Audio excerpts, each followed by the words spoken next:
We welcome you to Whiting, Indiana for Calumet College of St. Joseph's men's basketball here on the Heartland Sports Network.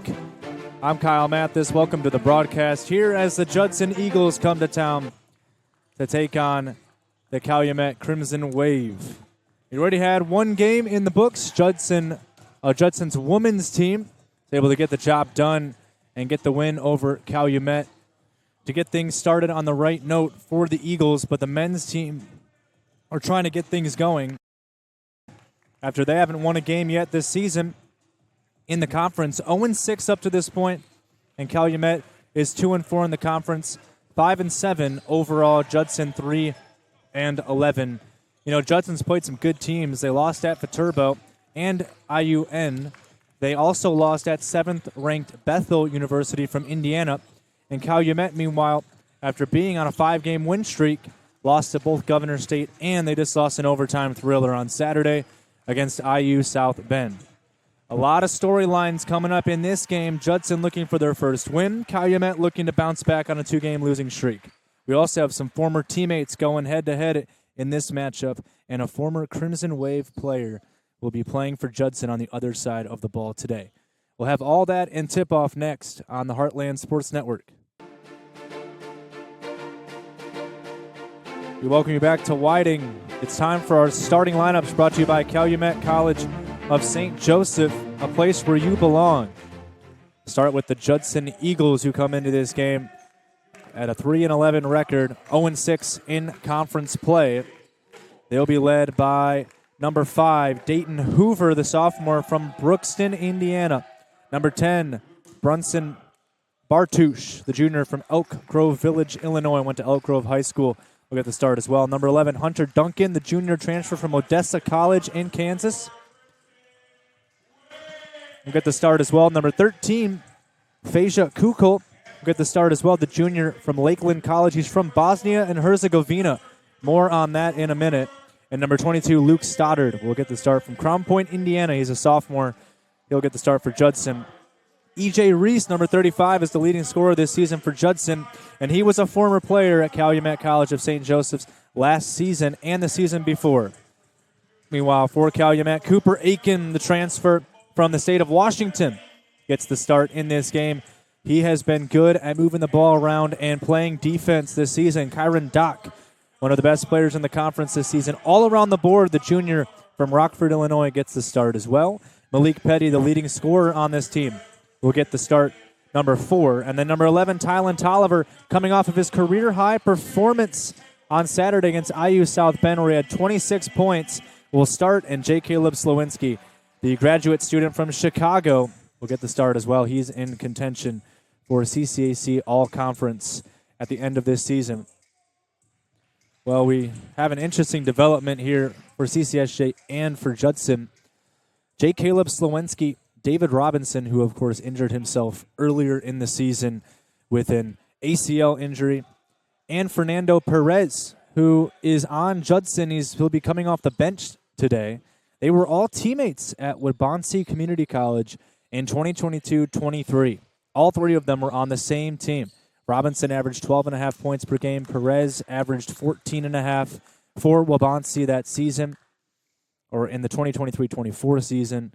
So former teammates going at it here on separate teams. That's just what the transfer portal will do nowadays. As I think they're just getting a new ball here, a new game ball. Judson in their navy uniforms as the road team. Calumet in their usual gray uniforms. This one should be a lot of fun because these two teams like to run up and down the floor very fast. We should have a pretty competitive game here today, and we are underway here in Whiting. Judson wins the tip, looking for their first conference win right here against Calumet. Can they get it? CCSJ 14-20 against Judson all time. But they won at home last season 80-73, but lost by 2 on the road at Judson. Great swing pass inside, and the layup won't go for Stoddard. Slowinski pulls down the rebound, and here's Kyron Dock. Malik Petty. Here's Dock now. Getting inside, Doc floating it up, and Calumet is on the board. Kyron Doc gets things going. Kyron Doc, 11.2 points per game this season. And on Saturday against IU South Bend, he had only 7 points, 2 for 7 from the field. Not good enough by his standards. He expects more from himself. He knows he can do more. We've seen him do more this season. He has so much potential. Here's Malik Petty. Doc. Aiken's open in the corner, and Aiken can't get that one to go. Of course, Malik Petty also transferred from Waubonsee Community College, but he played for Waubonsee after the three players, the trio of Slowinski, Robinson, and Perez all played for that college. That shot's partially blocked, and it's picked up. And here comes Dayton Hoover. He's got a man with him, and Hunter Duncan elects not to take the shot. Instead, it's Bartuch wide open for three, and that one won't go. These two teams, they don't score the ball very much. 70.2 points per game. That's average in the country for Calumet. 69.6 points per game for Judson. That's under average.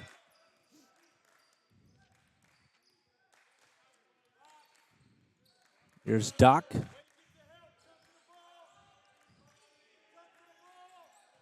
Here's Petty. Oh, a nice flashy pass for Tolliver.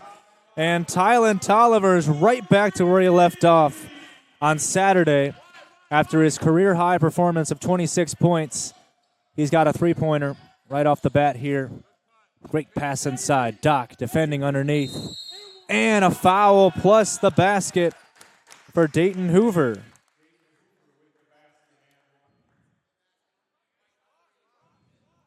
Hoover gets that one to go. He'll go to the line for one free throw. Dayton Hoover this season for Judson is averaging 5.3 points per game. At the free throw line, he's almost automatic, 82%. I don't know if Judson would want to put anybody else on the line besides him. Hoover played at Don Bosco Prep, which is actually the same school that produced Dylan Harper, who was drafted second overall this year in the NBA draft by the San Antonio Spurs. They didn't play at the same time, but he played for the same program, which is very interesting. Averaged 5.7 points per game last season as a freshman, Dayton Hoover. Here's Slowinski going inside, putting it up and putting it in. You know, Slowinski didn't have the best game, 6 points against IU South Bend. He'll be hoping that he can have a better game in the scoring department. He still played well defensively, but just wasn't good enough offensively. Oh, Malik Petty almost got the block. They're going to call a foul, though. And the junior from Bosnia and Herzegovina, Konjic, is the town, I believe. Feja Kukul. He'll get 2 free throws here. First one won't go.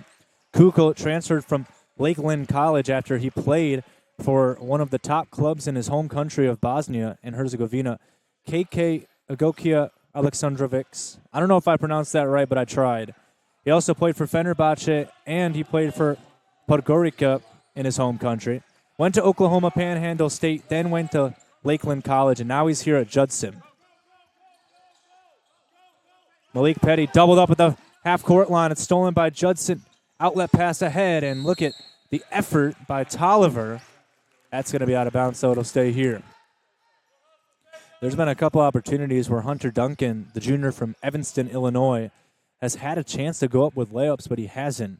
He played for 2 colleges in Kansas, Dodge City Community College as a freshman, and then as a sophomore he went to Odessa College. Now he's back in Illinois, where he grew up in Evanston, here at Judson for his junior year. 20 on the shot clock for the Eagles. Down by 3. The pass up top, intercepted by Aiken. Outletting it to Petty. Up top, Tolliver. Slowinski open for 3. Yes. And J. Caleb Slowinski hits the 3. That three-pointer is brought to you by Tech Credit Union. They're the better option for your financial journey. 10-4 lead for Calumet. Contact off the ball. No foul called. Here's Kukul. Kukul keeps it. I think he traveled. Man, the Calumet bench is fired up over on the other side, and the ref has to tell them to back up a little bit. But, man, this team has so much team chemistry for the amount of transfers that have come in this season from different schools. It's impressive at what Coach Hawkins has been able to do with this squad, with this program in his 4 seasons. And, of course, on the other side of things, Rick Williams in his first season coaching for Judson. He graduated from Judson in 2002, was inducted to the Hall of Fame in Judson in 2016. And he's been the athletic director for 2 years, and he's been an assistant coach for 3 years for the men's basketball team. Aiken's shot won't go. By the way, Coach Williams, if there's any more indication of how well he's done at Judson, he's in the 1,000-point club in Judson's history when he played. As Luke Stoddard gets that one to go. Bounce pass over, still a 4-point game. Ooh, no push up there, no push off there on Slowinski.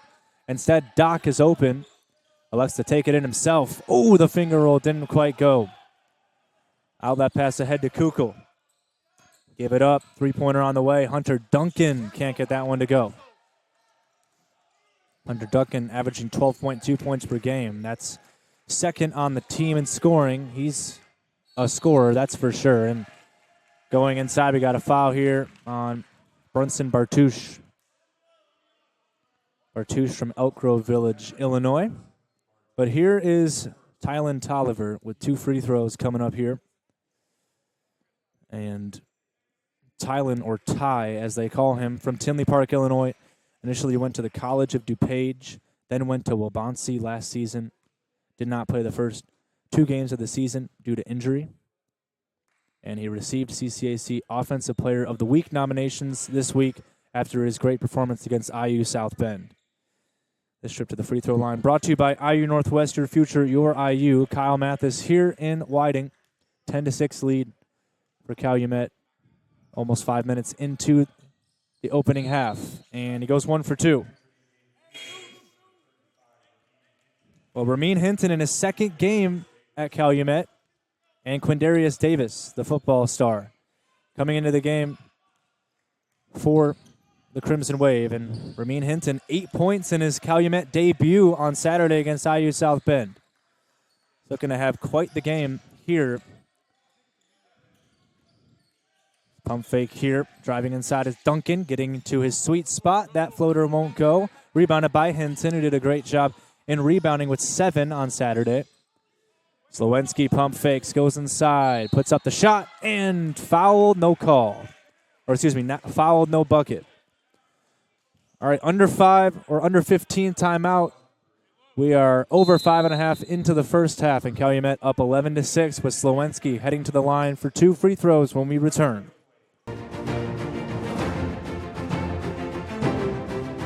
We welcome you back to Whiting, Indiana. Here on the Heartland Sports Network. Kyle Mathas here, 11-6 lead for Calumet. About 5 minutes and 31 seconds into the game. Judson has not won yet this season in conference play. Their most recent losses have been Viterbo and IU Northwest in the CCAC, and Calumet, meanwhile, lost to Governor State and IU South Bend, and we know how good those 2 teams are. They're 2 of the top teams in the conference, as Slowinski can't get that one to go. If it's any indication, IU South Bend and Governor State are both tied for second place in the conference at 5-1. And Olivet, who CCSJ has to play next Wednesday, is 6-0. I mean, is there a sport in reality that Olivet is not good at? Because I feel like they're good at almost every sport that I've watched them play. They always have a great turn of athletes at Olivet. Their athletic department is very good. CCSJ is obviously building up to that, or at least they hope they can build up to that, as Abdoulaye Ba got a hand on the three-pointer, but it luckily went to E.J. Reese, the former CCSJ Crimson Wave player.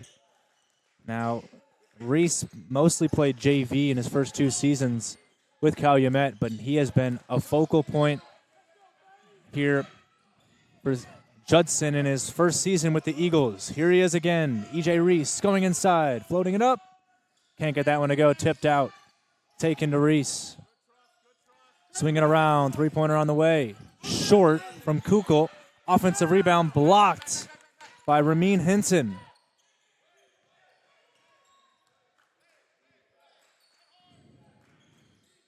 Here's Quindarius Davis getting inside. He's got some serious speed and explosiveness, but that one comes up short. Up ahead come the Eagles here with Hoover. Peyton Hoover finds the cutting Reese. E.J. Reese, leading scorer on the team.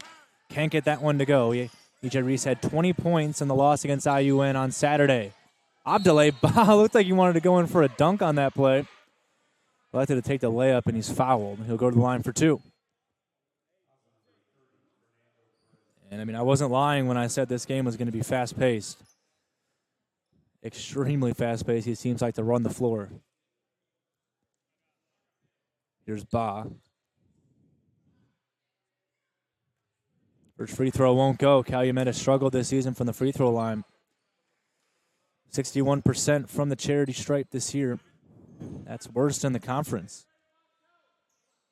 We're also going to see Mile Ivzic, who got some experience on the floor against IU South Bend, and he'll be coming into the game now for Slowinski. We're also going to see number 30, Fernando Perez Jr., the former teammate of Slowinski, and it's ironic that Slowinski goes off the floor as his former teammate at Waubonsee Community College comes into the game. I'm sure those two will meet at least at some point in this game as Davis is called for the reach-in foul. But I didn't see any dap up or any conversation that Slowinski and Perez had with each other. It was a couple of years ago, but I bet they might say something to each other before this game's over. E.J. Reese is fouled. This one's going to be on Ramin Hinton, I believe. And it is. Of course, Fernando Perez has been kind of all over the place. He led his team to a super sectional in high school, 25 points in the sectional. Led his high school team to a program record, 31 wins. E.J. Reese misses the first free throw. Then he initially went to Waubonsee Community College. As a sophomore, he averaged 14.6 points per game. He was all-conference second team. And then he went to Hastings College, which is a premier NAIA school in Iowa. Took a red shirt last year, and now he's here at Judson after transferring. As E.J. Reese goes 1 for 2 from the line. 12-9 Calumet. Doc Davis, three-pointer. Off the side of the backboard, no good. They get the rebound out to Kyron Doc. Gets it inside. What a pass from Doc. Eagle eyes from Kyron Doc, finding Ramin Hinton underneath for the layup. That's what Kyron Doc does so well. Great drive inside by Perez. E.J. Reese gets the rebound, and they're going to say he was tripped up by Ivzic, and that's going to bring Slowinski back into the game.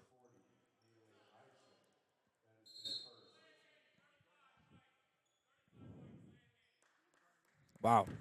They're going to call Ramin Hinton for a delay of game. I didn't see. Maybe he hit the ball away from the referee. I'm not sure what the call was based off of, but as Slowinski comes in for Ivzic, we're also going to see number 32, Jared Russell, the freshman, getting thrown right into the mixer in his freshman season. 2 for 2 from the line for E.J. Reese.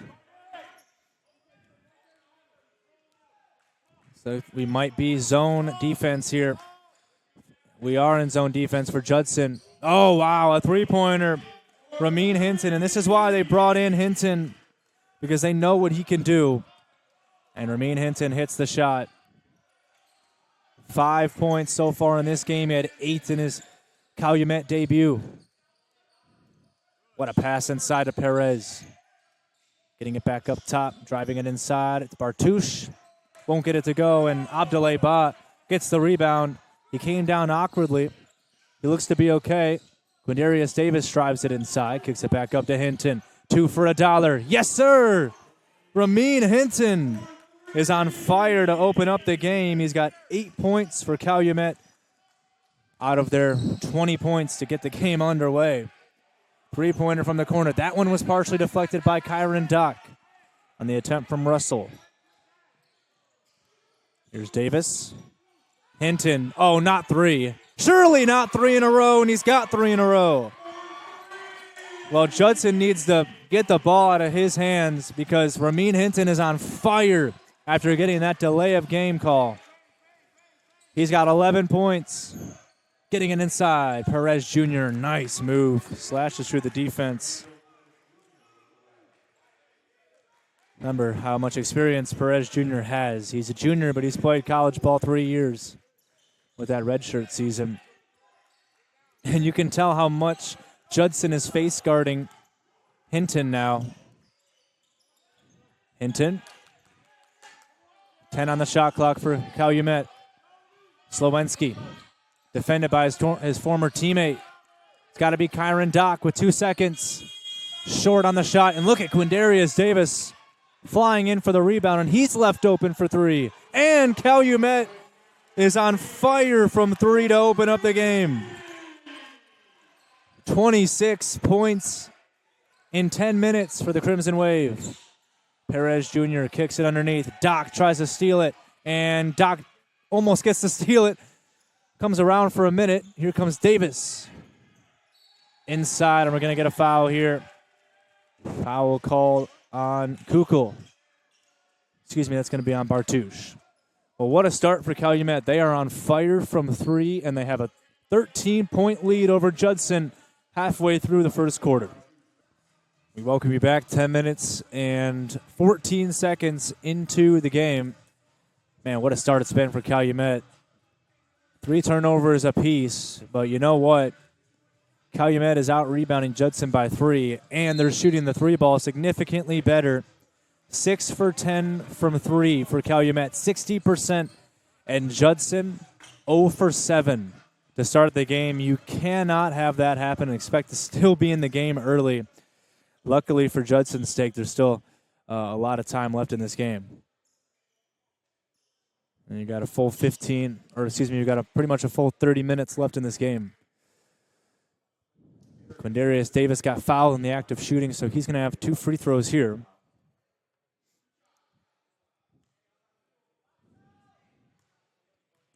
Davis here, the first here. It's the first one.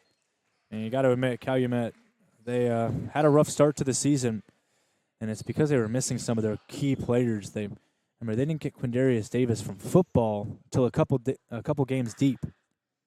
Kyron Dock missed a couple games early. Malik Petty missed a couple games. Tolliver missed some. They just recently, 1 game ago, got Ramin Hinton after he transferred and missed the first few games of the year.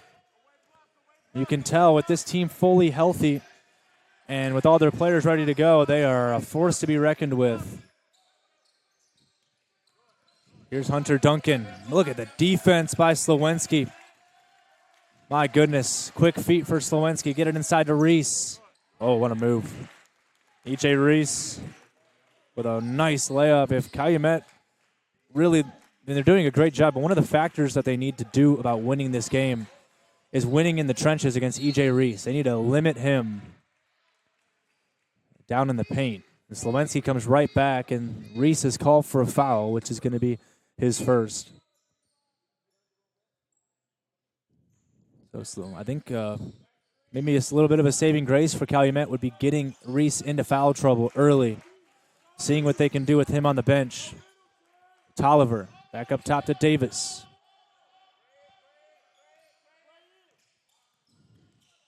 Davis kicks it to Ba. Wasn't quite ready for the pass, but 5 seconds on the shot clock, and Doc sees it. He puts it up. Oh, my goodness. Kyron Doc is on fire. And Calumet is on fire from 3. They're 7 for 11 from beyond the arc. It's incredible. 31-15 the lead for the Crimson Wave. Here's the jumper on the way. It won't go for Perez Jr. Rebound pulled in from Isaac Hokema. We're going to back around. Hokema just checking into the game. He launches a 3. It comes up short. This is the biggest lead of the season, by the way, for Calumet. 16 points. And Tolliver trying to make it more. He can't make it more. There's Perez Jr. Remember, Calumet, most of their games here at home have been very close. Close games, overtime, buzzer beaters, you name it. They've had it happen.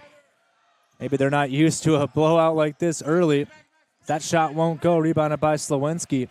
I mean, even that overtime game on Saturday, that's what we're used to for Calumet's home games. But they are doing great here to start the game up by 16. Up ahead comes Russell. Get it inside to Reese again, and Reese, oh, wow, he just missed the layup. I think Bob might have got a piece of that, too. Here's Doc.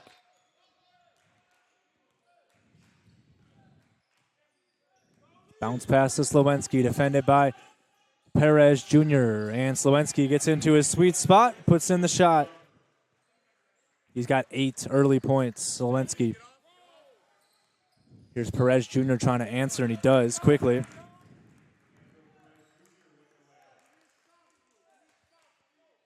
Coach Rick Williams in his first season trying to change the culture around Judson basketball. Get a timeout called by Coach Hawkins. We'll keep it here. But, I mean, Judson basketball, and to be as respectful as possible to Judson basketball, it hasn't been too good for them. They've made the NAIA tournament a couple times in 2007 to 2010, but after that, they've struggled to even get over 500, let alone 10 wins on a season. Last year, they went 5-23 with a 2-18 conference record. One of those wins coming against CCSJ, but I mean, Judson started their history against Calumet on a 7-game win streak, but then that was from 2007 to 2011, and then from 2014 to 2019, Calumet went on a 7-game win streak. It's been a series that's been more favored towards Calumet over the last few years compared to the start of this series history, where it was dominated by Judson. But Coach Rick Williams, he played here for Judson back in 2002. He wants to get this team back to where he believes they belong, and that's being competitive for a CCAC championship, which they won a couple in the early 2010s. There's Abdoulaye Ba, 8 seconds on the shot clock. Goes inside, he traveled. Rick Williams, before the timeout, mentioned to his team on the sideline, we need stops. That was his words. We're going to see Malik Corley back into the game, coming in for Davis. We saw Corley against IU South Bend on Saturday. Played some contributing minutes off the bench.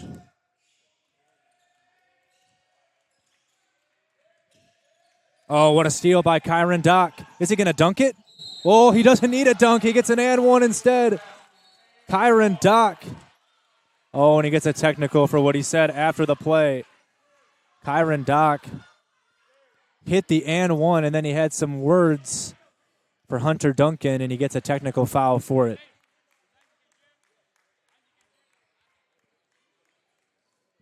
So let's see here. They're going to take the teams off the floor. You can see kind of on the replay after the and one, Doc did say something to Duncan. Okay, so Duncan's called for the foul. So Kyron Dock is going to be called for the technical for taunting. The first technical we've seen here on the Heartland Sports Network this season. So, or at least for Calumet. So you can check that off the bingo card.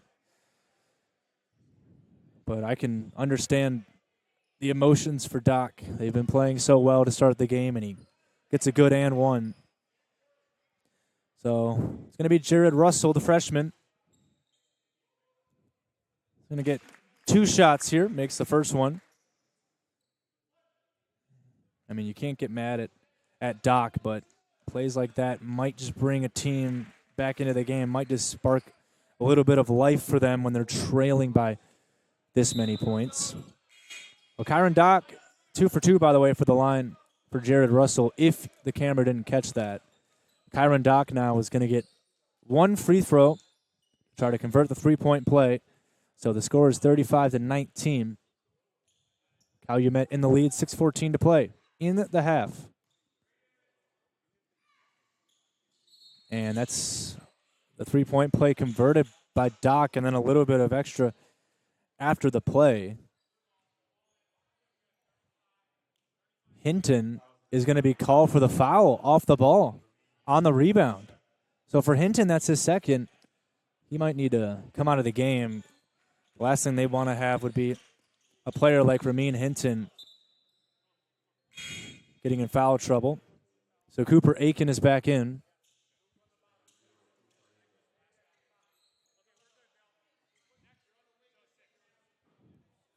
Both teams one foul away from the bonus.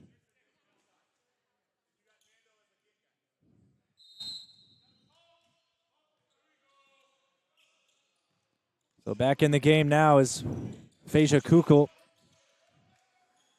And Judson needs a little bit of life. Maybe that technical foul could have given them some. Here's Duncan. Duncan hop-stepping inside.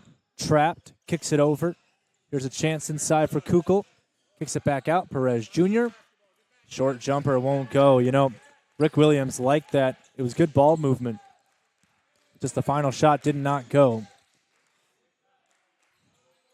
Here's Slowinski in the post. He does have a mismatch against Luke Stoddard if he wants it. Instead, it'll be a three-pointer on the way and off the mark from Malik Corley. Here's Perez Jr. Straight on three. Aiken, I think, got a piece of that, and he did. Aiken got a piece of that shot by Duncan. Man, Cooper Aiken, he might not score as much as he would like, but he definitely makes some big defensive plays when Calumet needs them. As Slowinski gets it to go, and you know, you could kind of crack that up to Cooper Aiken right there, defense leading to offense. Three-pointer now for Judson. They can't answer it with Dayton Hoover. 17-point lead for the Crimson Wave. Corley, Petty. Again, it's Slowinski. He likes this matchup a lot. This time he comes up short. He gets his own rebound. Gets his own rebound again. Well, there's a lot of contact. They don't call the foul. The rebound goes off of Duncan, and it'll stay with Calumet with 17 seconds on the shot clock. And we will take that baseline inbound when we return from this break. 38-19 Calumet really starting this game off strong. We have 4 minutes and 40 seconds to play in the first half. We'll be back shortly. 4:40 to play in the first half. 38-19 lead for Calumet. You know, Calumet's just shooting the ball exceptionally well, and Judson is not. And that right there is the difference of how this game has gone so far. It's been good defense, too, for Calumet, but Calumet shooting 53% from three-pointer, 54% from the field, 55% from the free throw line. Judson shooting 22% from the field, 0 for 10 from three. That shot won't go off the timeout. Oh, E.J. Reese almost had that taken away by Cooley. Reese uses his strong body to get inside and lay it up and in. You know, E.J. Reese is having a good game, but he needs help. He's got 9 points. Second closest player is Fernando Perez Jr. with 4. Tolliver off the bench coming inside, rebounded by Reese off the miss. If Judson can win these last 4 minutes, maybe they can get something going in the second half.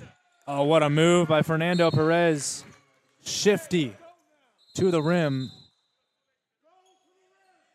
Referee thought Coach Hawkins called a timeout, and he corrects himself. Quindarius Davis is going to come in for Malik Corley. One of the things that Coach Rick Williams of Judson is saying is he's tired of hearing their excuses. And I mean, he has a point, but his team is going on a little bit of a run here. And they are making some big plays here. Can they claw their way back into this game down by 15? Slowinski driving baseline, gets inside, misses the layup. Offensive rebound pulled up and put back in by Malik Petty. And Malik Petty, it's a kind of long overdue. He's finally on the score sheet. You'd expect him to score in these games. As a nice move inside and a floater by Bartouche. Malik Petty goes the other way. Calumet, they don't need to be in a hurry. They can try to take the best shots they can possibly get. They're in a comfortable position here. Tolliver. Remember, they had the lead over IU South Bend. They blew the lead. And IU South Bend won that game in overtime on Saturday. They'll be hoping they can keep the lead here. 5 on the shot clock for Petty. Floats it up. It comes up short. Rebounded by E.J. Reese. Outlet pass to Perez Jr.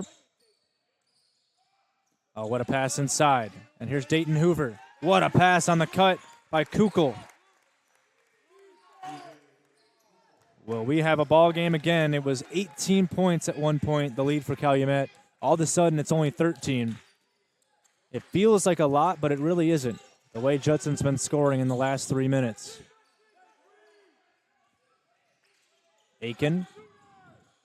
Tolliver. Takes a dribble, puts up a 3, won't go. And now Calumet starting to have their own shooting woes, kind of like what Judson had. Great move inside, and there's a foul on Tolliver, which will be his first. Bartouche is going to go to the line for 2.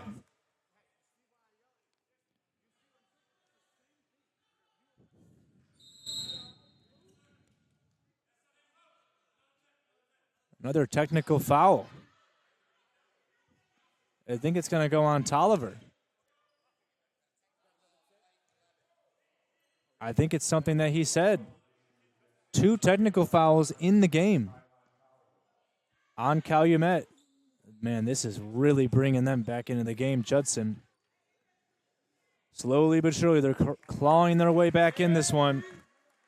As Bartouche hits the first free throw. This is unbelievable. 2 technical fouls on Calumet. Second one goes in. And Bartouche still has 2 more free throws for the foul, by the way. This could get Judson back to within single digits. Honestly, the way this game started, I could not have seen that coming. I mean, I expected Calumet to be a little colder. Okay, I was about to say, the first free throw goes in for Bartouche. Everybody thought there was just 1 shot left, but that was his first shot. Here's his second. Everybody just trying to get organized a little bit after the technical. And Bartouche goes 2 for 2. And all of a sudden, if you can even believe it, it's a 9-point game. Judson on a big run here to get themselves back in. I said it at the 4-minute mark. If they could win these last 4 minutes, who knows what could happen in the second half. That one was deflected on the three-pointer by Petty. Long pass ahead, just a little too far for Fernando Perez Jr. And Phasia Kukul is guilty of the turnover.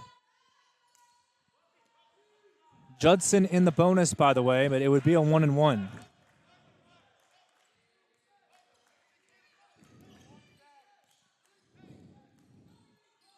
Petty into Slowinski. Turning inside. Reverse layup by Slowinski. Nice move by him. 12 points for Slowinski. And if they can get him scoring consistently, imagine the accolades at the end of the season that Jay Caleb could get. There's a nice layup inside for E.J. Reese. Responding. 1:15 in the first half. Slowinski again goes down into that low block he loves so much. Oh, he lost the handle. It's picked up by Perez Jr. Outletting it ahead here to Kukul. Kukul getting inside and laying it in with the left hand. Wow. 7-point game. Don't look now, but Judson's right back in this game. 3-pointer on the way. Off the mark. Rebounded by Petty. And we'll get a foul here, which is going to put Calumet in the bonus. It's going to be on Bartouche, which will be his 3rd foul, if I'm correct. Oh, my goodness. Bartouche picks up his 3rd foul in the first half. Also, Fernando Perez Jr. checks out of the game, and Zach Patterson, the senior from St. Louis, Missouri, the transfer from East West College, comes into the game. We're also going to see Luke Stoddard back in the game. The 1-1 off the mark by Davis. 40 seconds left in the half.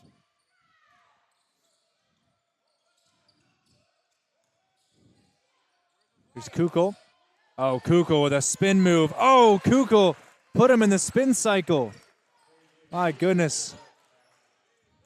Out here looking like a dryer out there the way he's spinning. 42-37. Calumet in the lead.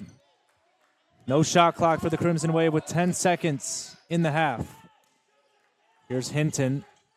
Had to exit the game with some foul trouble. Gets to the rim and finishes. There you go. It's good. Calumet's happy to have him back in the game. The clock never stopped, and that ends the first half here in Whiting. Calumet was up by as many as 18 points with 10 minutes to play in the half. All of a sudden, it's a 7-point game at halftime. 44-37, the lead for the Crimson Wave over the Eagles. We'll have some halftime stats coming up next on the Heartland Sports Network.